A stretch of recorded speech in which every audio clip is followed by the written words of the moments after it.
Vous vouliez soulever une question, mais je pense que au milieu, ça a été résolu. Madam President, I would, in any event... Maître Kaufmann, Madame la Présidente, en tout état de cause, je souhaiterais aborder la question, mais permettez-moi de consulter mon client pour une minute, s'il vous plaît.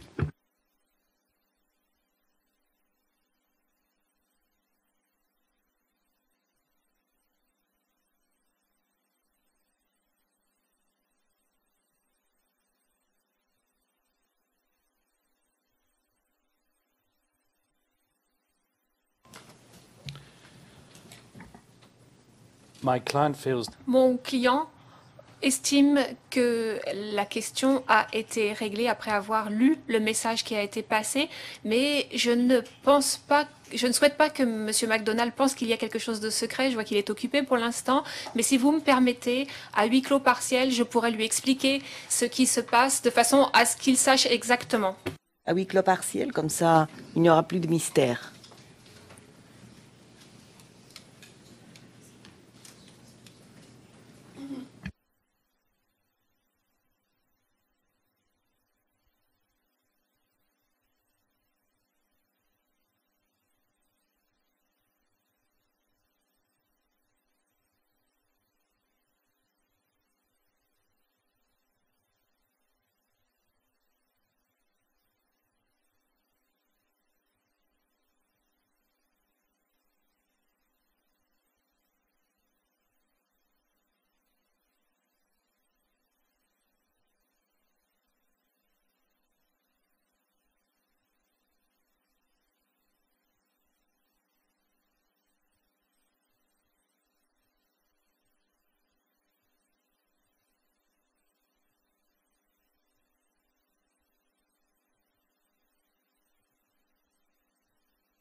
Nous sommes en audience publique, Madame la Présidente.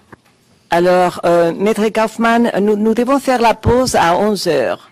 Est-ce que vous préférez commencer maintenant? Ou sinon, peut-être on peut commencer à faire la pause maintenant et on revient dans une demi-heure. Peut-être ça serait mieux. My client instructs me to... Mon client me donne instruction de commencer maintenant et je n'ai rien contre commencer maintenant. Il faut de toute façon faire la pause à 11 heures. Merci. Very good. Très bien.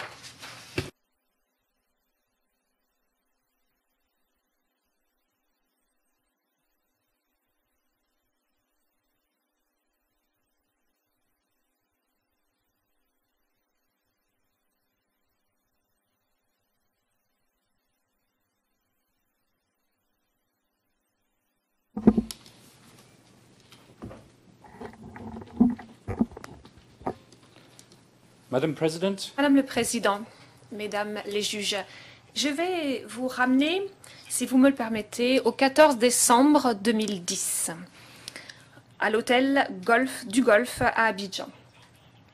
Le bar à cocktail était à sec, le service d'étage n'était plus assuré et les derniers courageux touristes étaient partis. Et pourtant, dans ce contexte assez sordide, des bouchons de champagne sautaient. Monsieur Alassane Ouattara, Monsieur Guillaume Soro et un groupe d'acolytes célébraient non pas une victoire claire, comme l'a dit Madame Bensouda, mais une victoire électorale dont certains diront qu'elle était très contestée et dont en tout cas on peut dire qu'elle était très douteuse. Ensuite, lorsque la fête s'est arrêtée, M. Ouattara a pris un papier, un crayon et a commencé à gérer les affaires de l'État. Et l'une des premières choses qu'il a faites était d'écrire une lettre. Le 14 décembre, il a écrit une lettre à l'ancien procureur général de la Cour pénale internationale, M. Luis Moreno Ocampo. Dans cette lettre, M. Ouattara a rappelé à l'ancien procureur la déclaration au titre de l'article 12.3 que son rival et ennemi juré, M. Laurent Gbagbo, avait fait 7 ans plus tôt.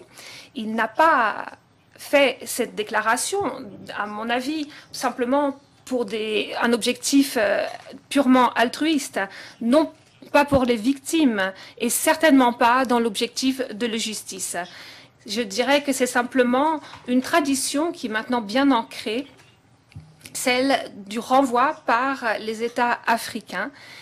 Il l'a fait simplement afin de se débarrasser d'un rival politique. Ce n'est pas surprenant non plus que l'ancien procureur, qui est un adepte de l'autopromotion, ce n'est pas une surprise, une semaine plus tard, il est sorti un petit communiqué de presse.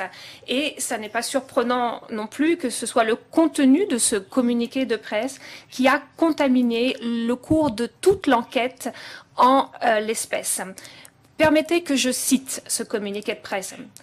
Tout d'abord, que les choses soient bien claires, a dit M. Ocampo. Je n'ai pas encore ouvert d'enquête, mais si des crimes graves relevant de ma compétence sont commis, je le ferai. Par exemple, si, par exemple, à la suite des discours de M. Charles Blé Goudet, il y a de la violence de masse, il sera poursuivi. Fin de citation. Donc, ces commentaires était quelque chose d'assez rare, de tout à fait rare, inédit. Même pour Monsieur Ocampo, mes collègues d'en face vont dire à quel point il était sage, à quel point il avait la capacité à prédire l'avenir. Moi, ce que j'ai dit, c'est exactement l'inverse.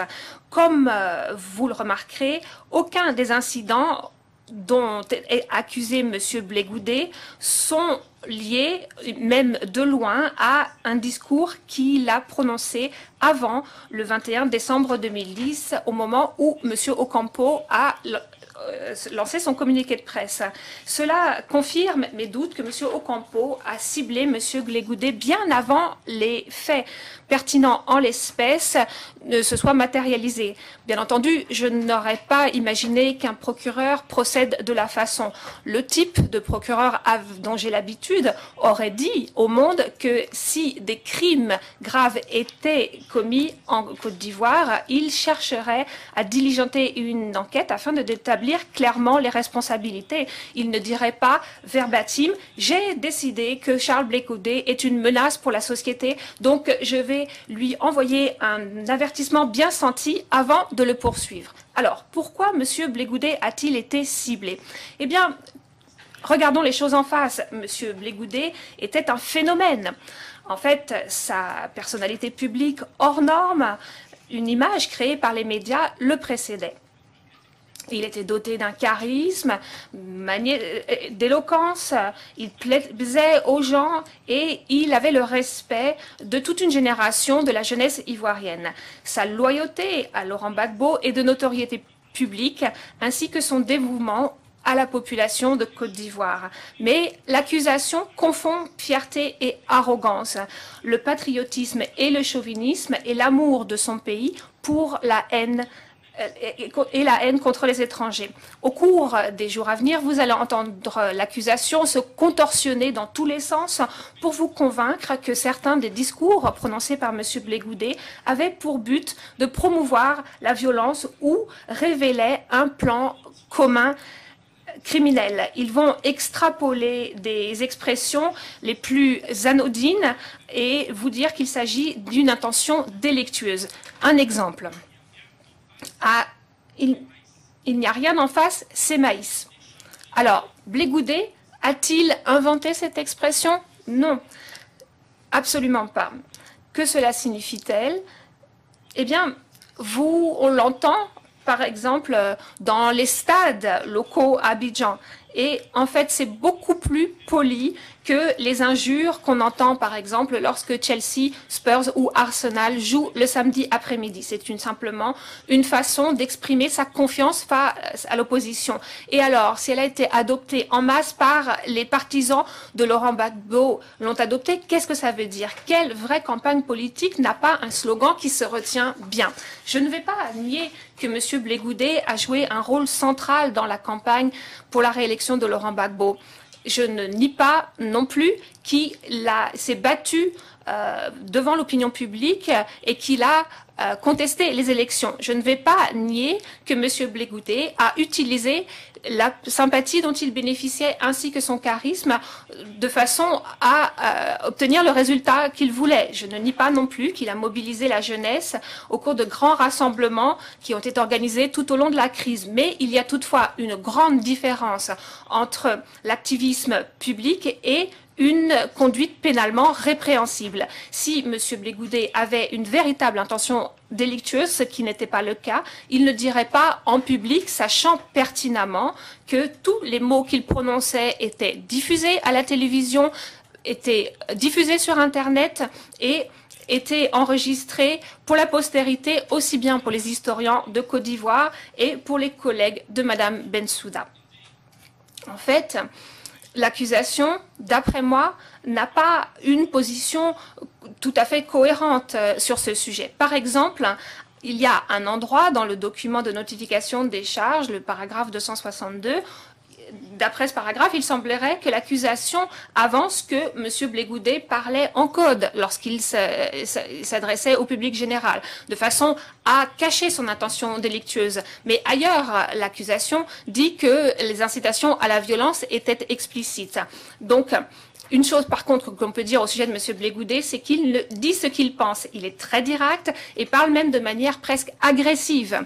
Mais même si son ton de voix est contraire à l'idée de la politesse que se font les Européens et contraire aux sensibilités européennes, cela ne fait pas de lui un criminel.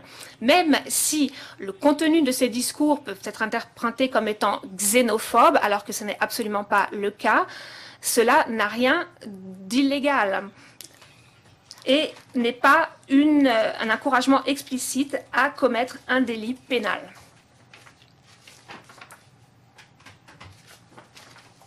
Do not be mistaken.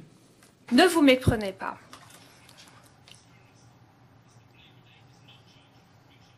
Monsieur Blé Goudet n'est pas accusé d'avoir prêché la haine raciste. Ce n'est pas un délit en droit international, en droit pénal international. Il est accusé d'avoir commis des crimes contre l'humanité dirigés contre les partisans de M. Ouattara, une catégorie vague de la population civile qui comprend toutes les religions, les origines et la croyance.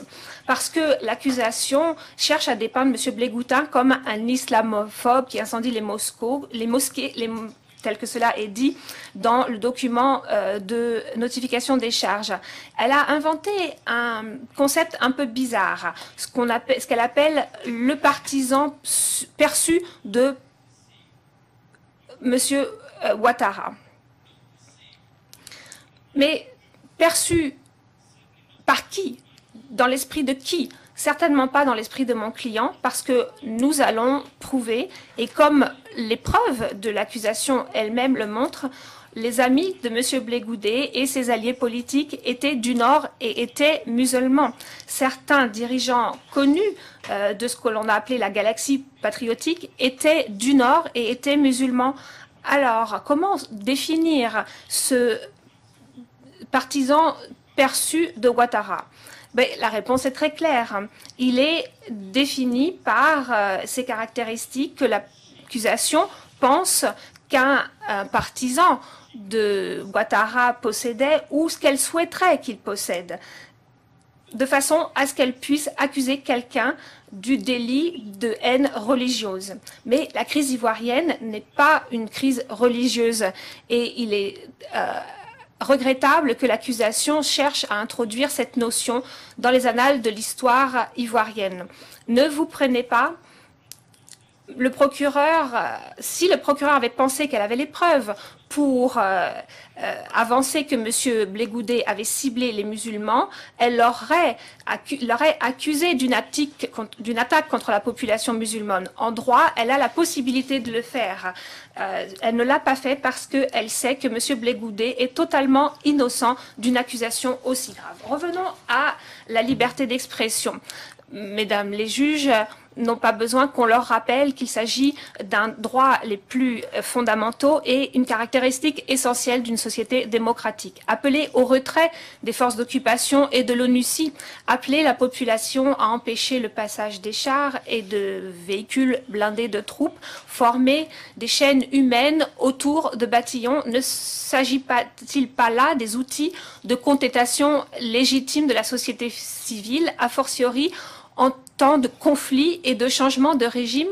Si cela n'était pas le cas, pourquoi le monde a-t-il applaudi aussi vigoureusement lorsque les étudiants de Tunisie et d'Égypte se sont soulevés au cours de ce qu'on a appelé le printemps arabe? Quel est le but de la liberté de parole, la liberté d'expression, s'il n'y a personne qui est assez courageux pour l'exercer? Et quel est l'intérêt de la liberté d'expression s'il n'y a pas des gens comme M. Blé-Goudé qui sont prêts à leurs propres dépens à faire passer un message? Et en ce qui concerne la liberté de rassemblement, si on ne peut pas se rassembler avec d'autres personnes pour partager vos opinions, quel est l'intérêt de cette liberté? Donc si vous voulez trouver quelque chose à reprocher à M. Blé-Goudé, n'hésitez pas, mesdames les juges, à le faire, mais pour les bonnes raisons. Reprochez-lui non pas d'avoir mobilisé les jeunes pour qu'ils soient actifs de manière civile, ne lui reprochez pas d'avoir poussé les autres à exercer leurs droits normaux. Ne lui reprochez pas d'avoir dérangé ceux qui avaient des intérêts néocolonialistes sur un pays africain, un super pays africain. Ne le reprocher quelque chose seulement si vous pensez qu'il avait une intention délictueuse. Et si vous adoptez ma stratégie, vous n'allez pas confirmer les charges de M. Blé-Goudé, parce que si vous retirez les hyperboles, vous verrez que son message était simple et légitime. Laurent Gbagbo était le véritable vainqueur des élections et les tentatives violentes de le faire partir devaient faire face à une résistance légale et pacifique. Madame le Président, Mesdames les juges, l'accusation ne sait tout simplement pas comment cataloguer M. Blé-Goudé. Elle sévit avec toute sa force en retenant toutes sortes de modes de responsabilité contre lui. D'après le document de notification des charges, M. Blé-Goudé était l'architecte, l'instigateur, le promoteur, le complice et même le contributeur après le fait. Bien entendu, le procureur dira que la jurisprudence de la Cour l'autorise à retenir des charges de manière subsidiaire, des modes de responsabilité concomitants. Elle aurait raison de le dire. Mais là n'est pas la question. En ce qui me concerne, les juges ont néanmoins la prérogative au final. Mais lorsque l'accusation adopte une telle stratégie de poursuite, qui, à mon avis, ceci, à mon avis, révèle une faiblesse de sa propre cause. Elle révèle une poursuite floue, qui est peu précise. C'est tout simplement une politique qui consiste à salir la réputation de l'accusé. Sinon, pourquoi est-ce que le procureur a consacré beaucoup de temps à l'élaboration ou à la détermination des antécédents de M. Blé-Goudé et de ses activités politiques entre 2002 et 2010 dans son document de notification des charges, document qui contient 240 pages et 2000 notes de bas de page. Comportement systématique, l'accusation vous dira, fait similaire, preuve d'intention criminelle, elle pourrait dire aussi. Mais pourquoi est-ce que M. Blé-Goudé est traduit en justice au juste? Pour ce qu'il a fait par le passé, pour ce qu'il aurait fait entre le 28 novembre 2010 et le 11 avril 2011? Les demi-heures de pause et on revient à 11h30. La session est... All rise, vous vous levez.